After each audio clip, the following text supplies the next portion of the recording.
अभी हम उससे आगे पढ़ेंगे जो मोहनजोदड़ो हमने कंप्लीट किया था, और उसके आगे की कंप्लीट करने से पहले एक स्लाइड हमें देखना क्या हुआ।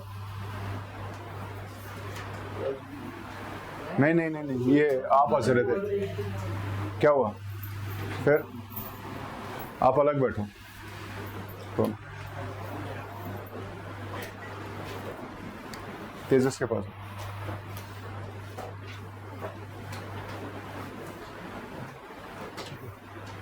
तो कुछ स्लाइड्स हम देखेंगे पहले, जो बहुत अच्छी स्लाइड्स, जहाँ पर बहुत सारे फोटोज जो आपकी एनसीईआरटीज में थे, क्लास 6 की एनसीईआरटी में, क्लास 12 की एनसीईआरटी में, वो इकट्ठे करके किसी ने, वो स्लाइड शो एक वेबसाइट है उसने इकट्ठे कर रखे हैं, तो वो हम एक बार चेक कर लेते हैं कि कैसे कैसे उस टाइम पे टाउन प्लानिंग होती थी, क्या क्या पिक्चराइजेशन अगर हम देखें तो वो हमें वहां से मिल जाएगा। तो हम पहले उसको करेंगे और उसके बाद आगे का पढ़ेंगे, ठीक है?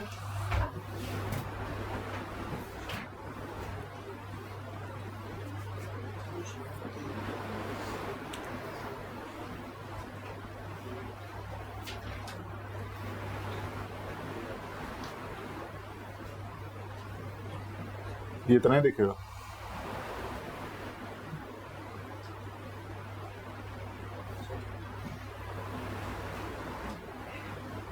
ये हम पढ़ चुके हैं, स्टोन एज 3 हिस्सों में डिवाइड होता है, पैलियोलिथिक, मेसोलिथिक एंड नियोलिथिक। उनके पीरियड अप्रोक्सीमेटली वही हैं, हमने थोड़ा सा अलग पढ़ा इससे, ठीक है ना? थोड़ा अलग पढ़ा कि नहीं पढ़ा? क्या था हमने जो पढ़ा था? 10,000 to 6,000 था, ठीक है ना? तो थोड़ा सा डिफरेंस था जो हमने पढ़ा था। बाकी ये अलग अलग, ये जो टाइम पीरियड है ना, वो आपको हर बुक में थोड़ा बहुत डिफरेंस मिलेगा, ठीक है ना? तो एक स्टैंडर्ड सा बना के चलो कि अप्रोक्सीमेटली इस पीरियड के बीच में हमारा कौन सा पीरियड चल रहा था, ठीक है? क्योंकि इस टाइम पे कोई ऐसा स्पेसिफिक सोर्स नहीं मिला है जहां हमें लिखा हुआ ये मिल जाए कि ये इस पीरियड पे था, तो वो सिर्फ अंदाजों पे चल रहा है सब कुछ, ठीक है? तो इसीलिए ये डिफरेंसेस हमें दिखाई देंगे। ये साइट्स थी, हमने ऑलरेडी देख चुके हैं, जो आपको आपके मैप पे नोट डाउन करनी है, जो नहीं किए हैं बहुत से ने, ठीक है ना? सिर्फ कुछ बोल रहे हैं कि उन्होंने किया, मैंने अभी चेक नहीं किया, करूंगा मैं भी, ठीक है?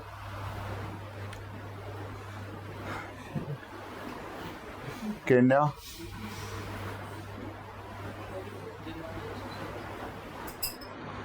ये मतलब मेसोपोटामिया साइट में या फिर साउथ अफ्रीका की साइट में क्या चल रहा था, वो सब एक जगह कंपाइल्ड है, तो हम उसको ना जा करके हम सिर्फ इंडियन उसकी बात देखेंगे। This is Bhimbetka.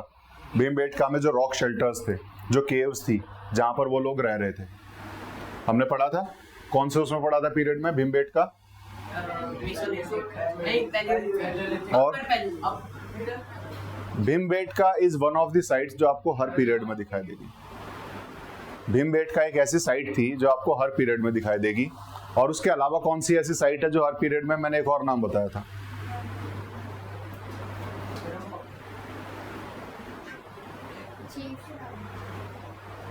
एक और नाम बताया था, बेलन वैली है, दैट इज बेलन वैली, ठीक है ना? तो ध्यान रखना।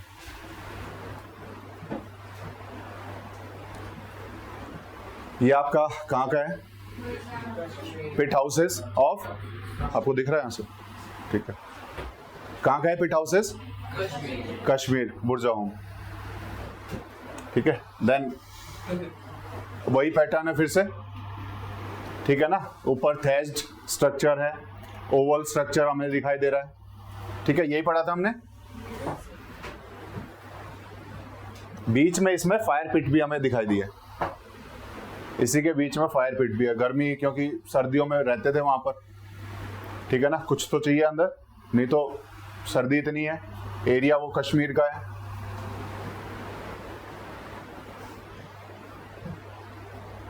ये फायर पिट जो बीच में। देन फ्रांस की कुछ साइट्स हैं, तो हमें उसका कोई मतलब है नहीं, कनेक्टेड नहीं है।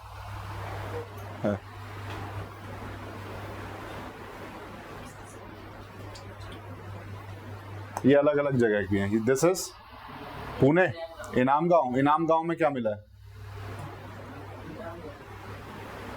क्या मिला है? बीड फैक्ट्री है। और दिस इज इन इनाम गांव। जो हम किसकी बात कर रहे थे?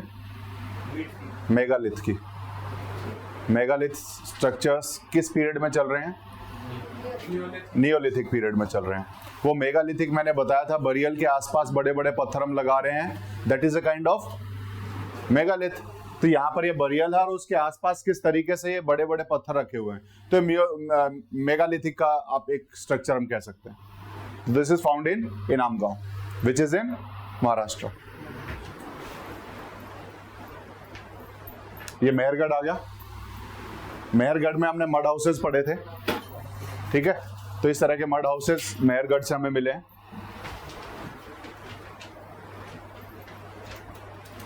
ये मेहरगढ़ में ही हाउस उस टाइप में किस टाइप के होते थे, तो उसका एक 3D डिजाइन बनाने की कोशिश की गई, ठीक है। मेहरगढ़ में ही इस तरह के भी कुछ मिले हैं जो हम अंदाजा लगा रहे हैं कि it may be a tomb और सम काइंड ऑफ फोर्ट, है ना, उस टाइम पे। तो इस टाइप के यहाँ पर मिले हैं, तो उससे हम अंदाजा लगा रहे हैं। This is Indus valley civilization. अलग अलग पीरियड्स हैं, ठीक है ना। इंडस वैली में हमने हड़प्पा, आपका मोहनजोदाड़ो, धोलावीरा, रोपड़, राखीगढ़ी, बहुत सारी इंपॉर्टेंट साइट्स इसमें हमने पढ़ी हैं, ठीक है। ये इस टाइप से वॉल होती थी उस टाइम पे। जो हड़प्पन सिविलाइजेशन में है, ये जो ब्रिक्स हमने निकाल के रेलवे लाइन में बिछा दी, तो इस टाइप की वॉल बनी हुई थी वो। और वॉल का बनाने का पैटर्न देखोगे तो जो आज जो हम वॉल बनाते हैं, ईंटों को हम इंटरलॉकिंग पैटर्न में रखते हैं। ईंटों को जब दीवार बनाई जाती है किस पैटर्न में रखा जाता है? इंटरलॉकिंग पैटर्न में। और वही पैटर्न हमें यहाँ दिखाई देगा, इंटरलॉकिंग पैटर्न। इंटरलॉकिंग पैटर्न किस तरह का होता है?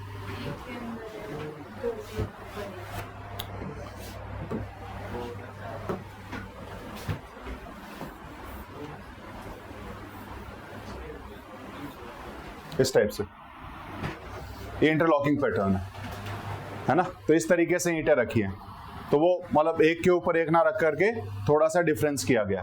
वो इंटरलॉकिंग पैटर्न में हमें उस टाइम पे दिखाई दिए।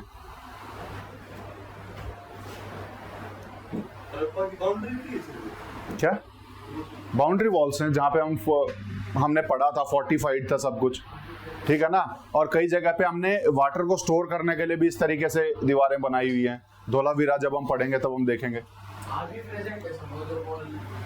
हाँ, कई जगह पे हैं, लेकिन ज्यादातर ईंटें निकाल दी, ज्यादातर स्ट्रक्चर हम खराब कर चुके हैं। हमें उस टाइम पता नहीं था और ब्रिटिशर्स को कोई चिंता नहीं थी कि हम क्यों पता करें, हमें क्या फायदा है पता करने में। तो उन्होंने ईंटें निकाली और रेलवे लाइन में बिछानी शुरू कर दी, है ना। तो उस टाइम पे उनका कोई इंटरेस्ट था नहीं और हमें इतना पता नहीं था, तो इसीलिए हम उनको बचा नहीं पाए।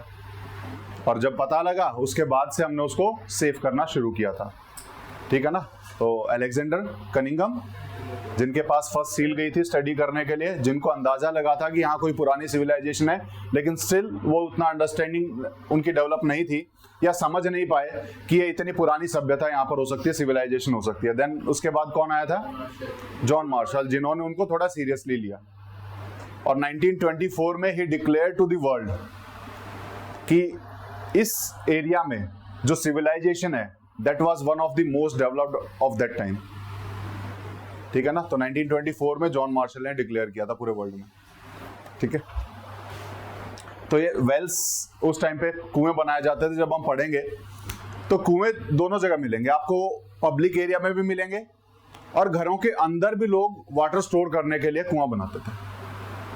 तो घरों के अंदर भी हमें वेल के स्ट्रक्चर्स मिले, तो ये दोनों जगह हमें दिखाई देंगे जब हम इनकी बात करेंगे। तो वाटर स्टोरेज के लिए क्या इंपॉर्टेंस थी इनके लिए, वो हम देख सकते हैं इससे, ठीक है ना। और कैसे आज भी अगर हम जाएं तो कई गांवों में नहीं मिलते, घरों में पानी का कनेक्शन नहीं है, लेकिन उस टाइम पे पानी उनके पास था और दे वर यूजिंग। वैसे तो वो रिवर वैली पे ही रह रहे थे सारे, ठीक है ना, लेकिन रिवर का पानी डायरेक्टली यूज ना करके दे वर यूजिंग दिस वेल वाला पानी, है ना। ड्रेनेज ऑलरेडी हम देख चुके हैं किस तरीके से था। घर से जो गली में निकल रही है ड्रेनेज, और गली से फिर मेन ड्रेनेज में जा रहा है। तो पूरा स्ट्रक्चर्ड वे में उन्होंने बनाया, पूरा प्लान करके बनाया था। ऐसे ही मतलब किसी ने घर बनाना शुरू किया और उसने अपनी मर्जी से छाप दिया, ऐसा नहीं चल रहा था। ऑल सिटीज वर प्लान्ड, और प्लानिंग के लिए there were a civic authority, ठीक है। ये कवर्ड होती थी जो ड्रेनेज होती थी, बीच में जो गली है इस तरीके से कवर करके रखते थे पूरी ड्रेनेज को। आज भी गांव में नहीं होती है कवर्ड। तो उस टाइम पे कितना प्लान करके वो रह रहे थे, इससे हम अंदाजा लगा सकते हैं कि इन्होंने ड्रेनेज को ही पूरा कवर करके रखा हुआ है। और सिर्फ कवर ही नहीं किया है, they have made some inspection holes, जहां से हम नाली को चेक कर सकें कि कहीं पे कोई ब्लॉकेज तो नहीं है। तो इस तरीके से उन्होंने इंस्पेक्शन होल्स भी बनाए हुए थे बीच बीच में चेक करने के लिए। धोलावीरा गुजरात जिसको हम पढ़ेंगे, उसका लेआउट कुछ इस तरीके का होता था। हमने अभी तक पढ़ा कि सिटी दो हिस्सों में डिवाइडेड थी। वेस्ट वाला हिस्सा सिटाडेल, जो सिटाडेल है जनरली वेस्ट डायरेक्शन में मिल रहा था, और lower town was in the east direction. लेकिन ये सिटी हमारी 3 हिस्सों में डिवाइडेड थी। Dholavira was divided into 3 parts. एक हमारा सिटाडेल हो गया, एक उसके बाद उससे थोड़ा सा लोअर टाउन, और एक और लोअर टाउन, यानी एक मिडल में एक और टाउन बना हुआ था। तो यहाँ पर मेन सिटाडेल है, उसके बाद थोड़ा सा हाई पे एक और है, और ये पूरा लोअर टाउन है। ये 3 हिस्सों में बटा हुआ है। उसके साथ यहाँ पर स्टेडियम टाइप की चीजें भी हमें मिली हैं कि वहां पर खेलने के लिए कुछ स्टेडियम टाइप भी हो रहा था। यहाँ पर रिजर्वायर्स मिले कि पानी को स्टोर करने के लिए यहाँ पर रिजर्वायर्स होते थे चारों तरफ। ठीक है, तो वो सारी चीजें हमें यहाँ मिली है। तो ये कहाँ का स्ट्रक्चर है? धोलावीरा का, जो हमारा फोर्टिफिकेशन किया गया है, जो चारों तरफ बाउंड्री वॉल है, इस तरीके से हमें मिली है धोलावीरा की। ठीक है, वाटर रिजर्वायर्स जो हमें यहाँ मिले इस तरीके से पूरी चारों तरफ बाउंड्री बना करके वाटर टाइट करके फिर वाटर रिजर्वायर के रूप में इसको बना के रखा हुआ था पानी को वहां पर स्टोरेज करने के लिए। ये भी उसी का ही है, वाटर रिजर्वायर ही। ठीक है, ग्रेट बात नहीं है, दिस इज नॉट ग्रेट बात। ग्रेट बात हमारा मोहनजोदड़ो में, ठीक है ना, ये ग्रेट बात नहीं, ये भी वाटर स्टोरेज का ही उन्होंने एक वो वैसे बना दिया structure, that is not a great बात। ठीक है, ये भी हमारा वाटर स्टोरेज के लिए है। ये बेसिकली इस तरीके से वाटर स्टोरेज चारों तरफ कर रहे थे। ये उसका अगर हम वैसे प्लान बनाने की कोशिश करें तो धोलावीरा के स्ट्रक्चर में इस तरीके से आपको वाटर मैनेजमेंट दिखाई देगा। तो water management was one of the best at Dholavira at that time. अगर हम आज की बात करें तो आज भी सिटीज में वाटर मैनेजमेंट का कोई ऐसा अच्छा सिस्टम नहीं है, लेकिन उनका उस टाइम पे जो जितनी भी सिटीज थे उनमें से सबसे बेस्ट सिस्टम था धोलावीरा में वाटर रिजर्वायर का। और ऐसा सिस्टम आज भी नहीं मिलता है कई जगह पे। आज भी अभी जैसे गर्मियां शुरू हुई हैं, पानी अपने आप कम आना शुरू हो जाएगा, क्योंकि we do not have any such system. ठीक है, ये स्टेयर केसेस है, स्टेप वेल जिसे हम कहेंगे, नीचे जाने के लिए स्टेयर्स बनाई हुई है कुएं में जाने के लिए। ठीक है,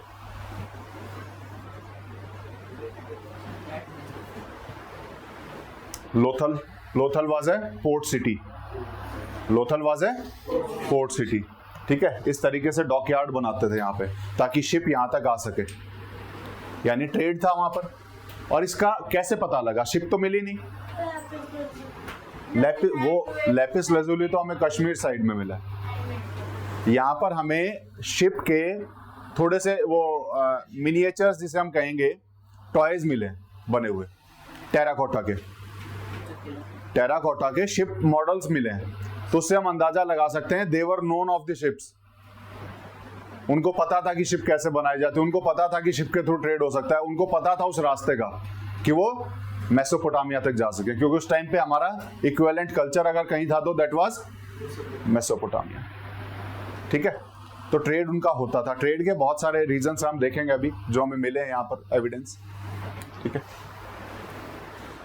तो ये भी उसी का, ये बहुत सारी फैक्ट्रीज थी लोथल में, बीड फैक्ट्री वहां पर थी, बहुत सारी मतलब अलग अलग स्टोन की टूल मेकिंग फैक्ट्री थी। ठीक है ना, पॉटरीज के लिए थी, बीड की थी, तो वहां पर फैक्ट्रीज थी। फैक्ट्रीज क्यों हो रही हैं? क्योंकि ट्रेड के लिए हमने एक इंपॉर्टेंट जगह बनाई हुई है, तो ऑटोमेटिकली वहां फैक्ट्री डेवलप हो गई। ठीक है, तो फैक्ट्रीज यहाँ बहुत मिली हमें। ये एक वैसे 3D बनाने की कोशिश की है लोथल की, तो शिप आएंगी और यहाँ डॉकयार्ड में यहाँ पे उतर जाएंगी ताकि यहाँ से फिर कैरी करना आसान हो जाए टू दी सिटी। कोई भी आइटम आ रहा है या कोई भी लेके जाना है तो। ठीक है, देन अगेन लोथल, मोहनजोदाड़ो तो ऑलरेडी पढ़ भी चुके हैं हम। ठीक है, this was citadel higher platform पे, and this was lower town. This is in western direction, this is in eastern direction. ये हमारा हो गया ईस्टर्न, और इस साइड वेस्टर्न आइलैंड. उसी को थोड़ा सा और वैसे डिजाइन किया. देन ये वही है, सिटाडेल आपका अलग हो गया और बाकी इधर अलग कर दिया. तो इस तरीके से बनाया गया.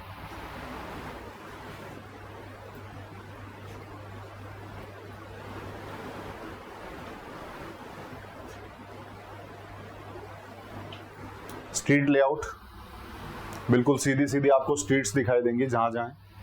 बिल्कुल ऐसे मतलब कहीं ऐसा घुमावदार कोई स्ट्रीट्स नहीं है इसमें. 90 डिग्री पे सब मीट कर रही हैं. ठीक है, तो स्ट्रीट का जो पैटर्न था दैट वाज ग्रिड पैटर्न, ये हमने पढ़ा था. ठीक है, this is drains in the streets. Street में जो ड्रेन्स आ रही हैं ये उनके घर में कोई भी दरवाजा मैक्सिमम टाइम्स स्ट्रीट पे नहीं खुलता था. साइड से होके अंदर घुसना पड़ता था, और उसमें भी आगे एक दीवार होती थी ताकि प्राइवेसी रहे. ठीक है, तो ये बेसिकली एक टिपिकल घर उन्होंने बनाया है, जहां पर अगर यहाँ से अगर अंदर घुस रहे हैं तो यहाँ सामने कुछ नहीं है, यहाँ सामने दीवार मिलेगी, अंदर आके फिर बाकी चीजें हैं. There was a central courtyard. ठीक है ना, और उसके बाद स्टेयर्स भी हमने मिली हैं. ठीक है, ये सारी चीजें. और जो ये फिर से उसी का एक डिजाइन बनाया गया बेसिकली 3D डिजाइन. और ये है कि किसी भी घर का अगर हम दरवाजा देखें तो वो स्ट्रीट की तरफ नहीं खुल रहा है. तो इस टाइप से ये बाथरूम आपका जो बेसिकली अगर हम देखें तो जो ड्रेनेज है वो डायरेक्टली बाथरूम से गली के ड्रेनेज में आके मिल रही है. ठीक है, इस टाइप से स्टेयर केसेस भी वहां में मिले हैं. ये आपका वही स्टेयर केसेस, यहाँ पर सीढ़ियां जो बनाई हुई हैं फिर सेम है. वेल जो वहां पर है, ठीक है, जो कुएं बनाए गए हैं. देन उसके बाद ये आपका किसी बिल्डिंग के अंदर, घर के अंदर जो वेल बनाया गया, तो छोटा कुआं जो है घर के अंदर भी वो बना रहे थे. और ये जो कुआं होता था वो इस तरीके से होता था कई जगह पे जो घरों में बनाया गया है कि दीवार के पास में बना देंगे, सो दैट अगर किसी को और जरूरत है तो वो पब्लिक भी आके वहां से ले सके. तो कई जगह पे इस तरीके से कुआं बनता था बिल्कुल दीवार से लगा करके, कि बाहर से कोई आके लेना चाहे तो वो भी ले सके, उस पानी का वहां यूज हो सके. ठीक है, तो ये टावर लाइक वेल है, पूरा ये बना हुआ है वेल का स्ट्रक्चर. इस टाइम पे तो ये तो खोदा हुआ है ना, हो सकता है ऊपर तक हो, वॉच टावर भी हो सकता है, कुछ भी हो सकता है. ठीक है, ये वेयर हाउस है जो हमने पढ़ा था. तो वेयर हाउस का जो लोअर प्लेटफॉर्म है वो बचा हुआ है. तो this is platform of the warehouse, जिसके ऊपर वो स्टोरेज करके रखते होंगे. Then great bath.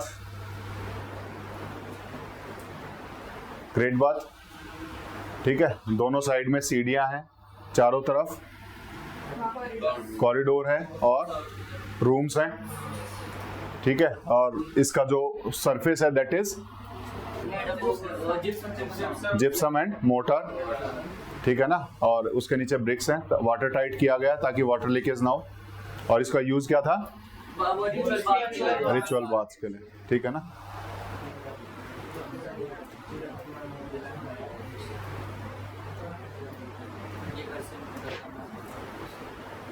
ये बेसिकली वैसे बनाया गया है कि किस तरीके से वो यूज होता होगा. इसको एक 3D मैपिंग की गई है कि इस तरीके से होता होगा. चारों तरफ आपको रूम दिखेंगे, वो कॉरिडोर दिखाई देगा. ठीक है, तो इस तरीके से यूज होता था. इसका जो ड्रेनेज है वो फिर कहाँ से कहाँ आएगा वो सब दिखाया गया. ठीक है, और ये फिर उसको और थोड़ा सा अच्छा दिखाने के लिए कि हाँ हो सकता है इस तरीके से भी हो. ठीक है, तो ये पूरा एक स्ट्रक्चर है जो आपको बेसिकली आप एनसीईआरटी पढ़ेंगे 6th क्लास की, तो उसमें आपको ये सारे पिक्स दिख जाएंगे अलग से. ठीक है, ये आपने 6th क्लास में ऑलरेडी देखे होंगे. 6th में था और उसके बाद 12th में सीधा. ठीक है,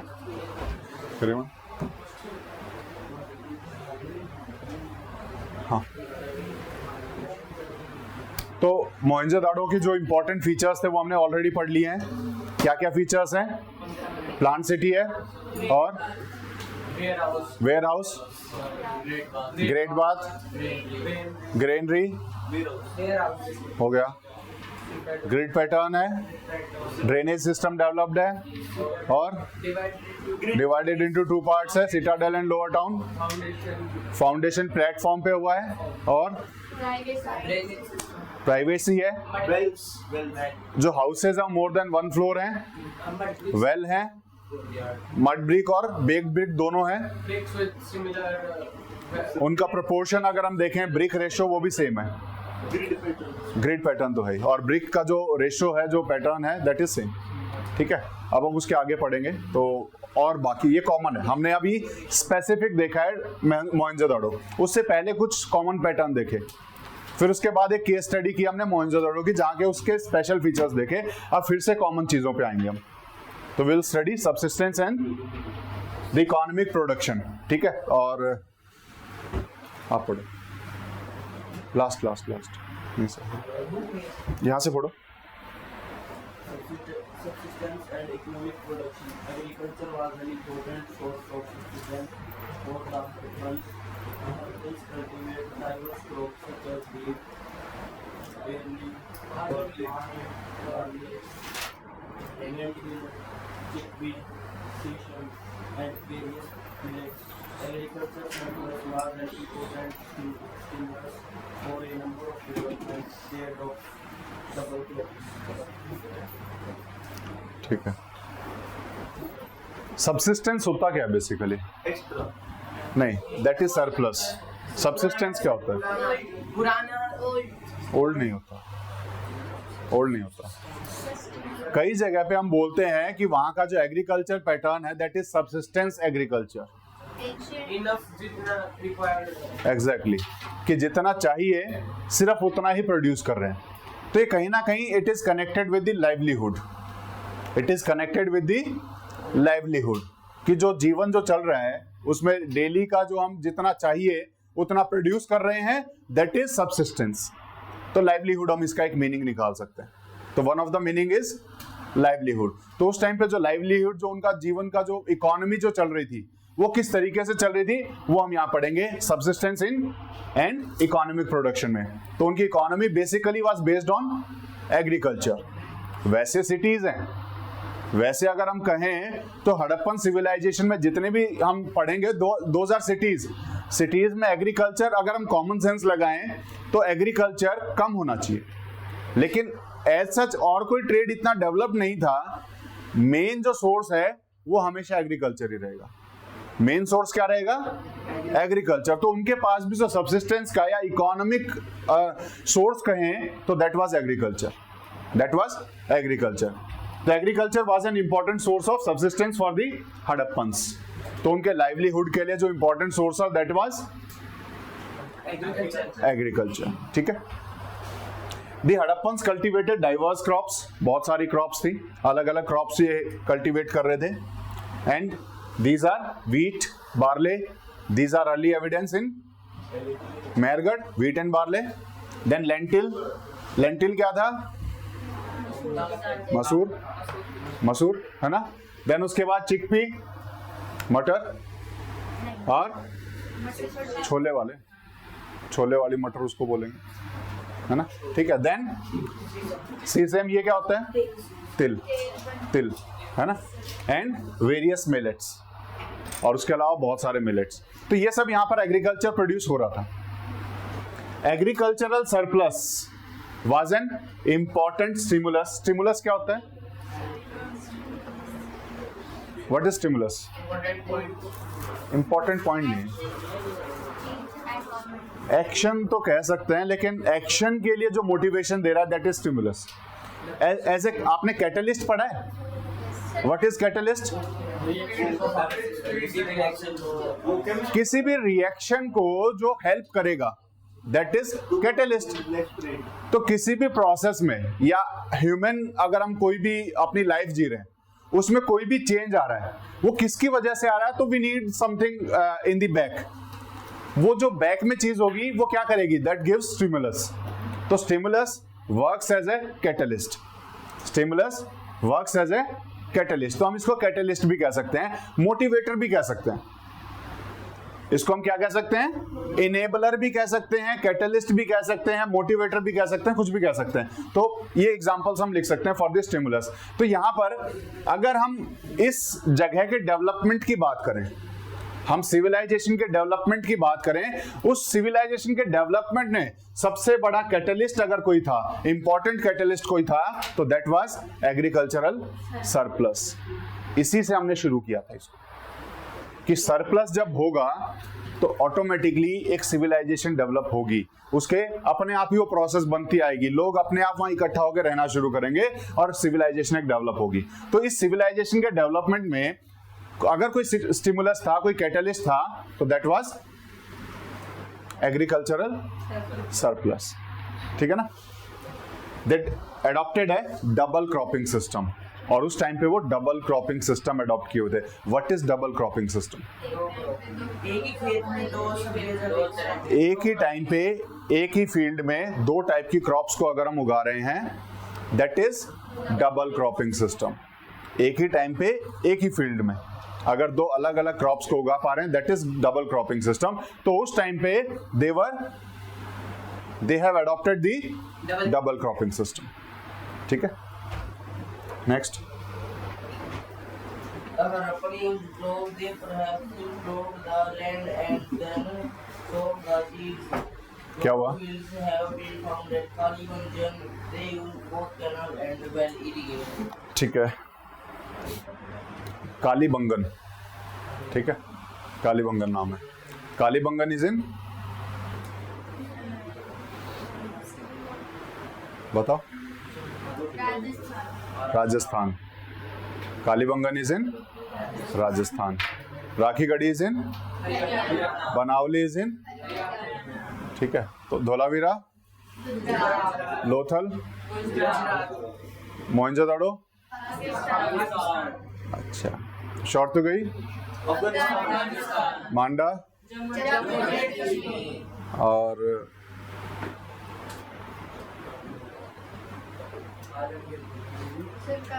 आलमगीरपुर ने कौन नहीं, हाँ सुरकोटड़ा कहाँ है, गुजरात में Surkotada, that is in Gujarat. And Sutkagen Dor अब पाकिस्तान ईरान बॉर्डर पे। ठीक है, लोकेशंस पता होनी चाहिए। यहाँ पर दी हड़प्पन्स यूज्ड प्लोज, हड़प्पन्स यूज्ड प्लोज। ये प्लो क्या होता है? हल। खेती करने के लिए जो टूल होता है, हल जिसे हम आज बोल देते हैं, that is plough, that is plough. ये मैं इसी के ऊपर आ रहा हूं अभी। ये कैसे पता लगा कि दे वर यूजिंग प्लो?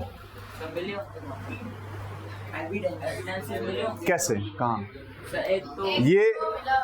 ये वुड के बने होंगे, लेकिन वुड इतने दिन तक सरवाइव नहीं कर सकते।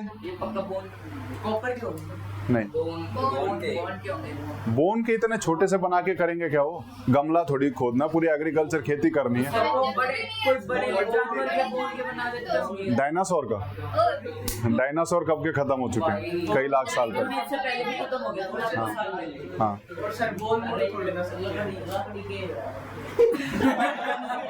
किसने बताया? वेरी गुड, सही बताया, सही बताया। थे वे लकड़ी के ही, लेकिन क्योंकि वुड इतना देर तक सरवाइव नहीं करता, इतने दिन सरवाइव नहीं कर पाती है, हमें जो एविडेंसेस मिले हैं वो टेराकोटा मॉडल के मिले हैं। ये छोटे बनाए गए हैं। This is an toy, this is an toy made of terracotta, made of terracotta. क्या होता है? What is terracotta? Type of clay, है ना। तो उसका एक मॉडल बनाया हुआ है। और ये कहाँ मिला हमें? ये हमें कहाँ मिला है? ये मिला कहाँ में? कालीबंगन में नहीं मिला, ये हमें मिला है बनावली में। तो इसको लिख लो, इसका एविडेंस मिलो। इसका एविडेंस हमें कहाँ मिला है? क्या हुआ? क्या हुआ? तो प्लो कहाँ मिला हमें? बनावली। कहाँ मिला है? बनावली में। प्लॉट फील्ड कहाँ मिले हैं? कालीबंगन में। जहां में एविडेंस मिले हैं प्लॉट फील्ड के, दैट इज इन कालीबंगन। लेकिन उसके फोटो देखेंगे हम, ठीक है, इसमें तो नहीं है, लेकिन जब वो ऑलरेडी वो निशान बने हुए हैं, आज भी ऑलरेडी उसके निशान मिले हैं। प्लॉट फील्ड इसीलिए बोल रहे हैं, प्लॉट फील्ड के एविडेंस जो हैं we have found in Kalibangan. लेकिन प्लॉट जो टॉय मिला है that is we have found in Banawali. ठीक है, दे परहैप्स क्या ना अभी बने हुए हैं, अभी भी है उसके एविडेंसेस। ठीक है, हुआ होगा, लेकिन उसके ऊपर दूसरी आ गई हुई जब परत उठाई, जब उठाते हैं तो वो मतलब ऐसे कस्सी से नहीं खोलते, थोड़ा सा ब्रश वगैरह से साफ करके तब किया जाता है, ताकि वो नीचे के जो एविडेंसेस है वो डिस्ट्रॉय ना हो। ठीक है, क्या हुआ? अब किसका फोन है? एक सेकंड, किसका है फोन? किसके पास है? वहां जमा करके आओ जल्दी। किसके पास है? एक सेकंड है किसके पास?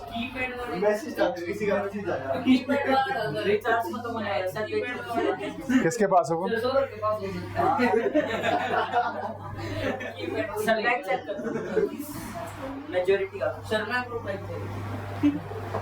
नहीं, अभी करवाएंगे, रुक जाओ, ये पैराग्राफ खत्म कर लें, ठीक है ना?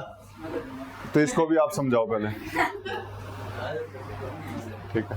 चलो, they perhaps plough the land and they sowed the C. Agriculture तो वो कर ही रहे थे, एग्रीकल्चर कर रहे थे तभी तो सिविलाइजेशन डेवलप हुआ है, तो ऐसा चीज को एक्सप्लेन करने की जरूरत नहीं है। Plot field have been found at Kalibangan, already इसको एक्सप्लेन कर चुके हैं। Then they used both canal and well irrigation. Irrigation is for watering the fields में वाटर को ले जाना इज इरिगेशन। वहां पर दोनों तरह के इरिगेशन मेथड्स यूज हो रहे हैं, canal irrigation and well irrigation. Canals के थ्रू भी वाटर वहां तक पहुंचाया जा रहा है और वेल के थ्रू भी पहुंचाया जा रहा है। ये कैनल इरिगेशन का एविडेंस हमें कहां से मिला?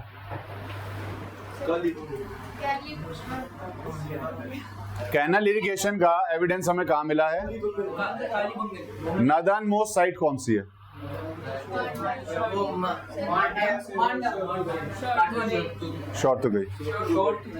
शॉर्तुगई में हमें कैनल इरिगेशन के एविडेंस मिला। शॉर्तुगई में कैनल इरिगेशन के एविडेंसेस मिले हैं। और वेल इरिगेशन तो लगभग हर जगह मिले।